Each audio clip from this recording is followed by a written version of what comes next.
ஒரு காட்டுக்குள்ள ஏதோ ஒரு லிங்கம் எந்த காலத்திலேயோ பூஜை பண்ணியிருக்கிறாங்க, இப்ப வழிபாடே இல்ல அப்படின்னா கூட, எந்த இடத்துல இருக்கிற ஒரு சிவலிங்கத்துக்கு கூட சிவராத்திரி அன்னைக்கு நீங்க ஒரே ஒரு வில்வ இலைய வச்சு சிவாய நம அப்படின்னு பூஜை பண்ணா கண்டிப்பாக அந்த பலன் அப்படிங்கிறது நிச்சயமாக கிடைக்கும். அதனால 4 காலங்களிலேயும் வீட்ல இருக்கிறவங்க என்ன மாதிரி அபிஷேகம் பண்ணணும், என்ன மாதிரி நைவேத்தியம் பண்ணணுங்கிறத நான் சொல்லிடுறேன். லிங்கம் இல்லாதவங்க என்ன பண்றது அப்படின்னு கேட்பீங்க.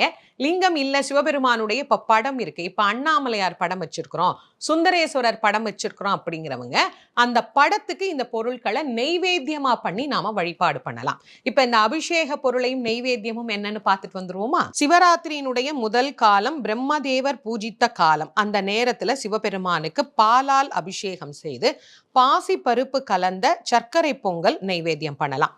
2வது காலம் மகாவிஷ்ணு வழிபாடு செய்தது. அதனால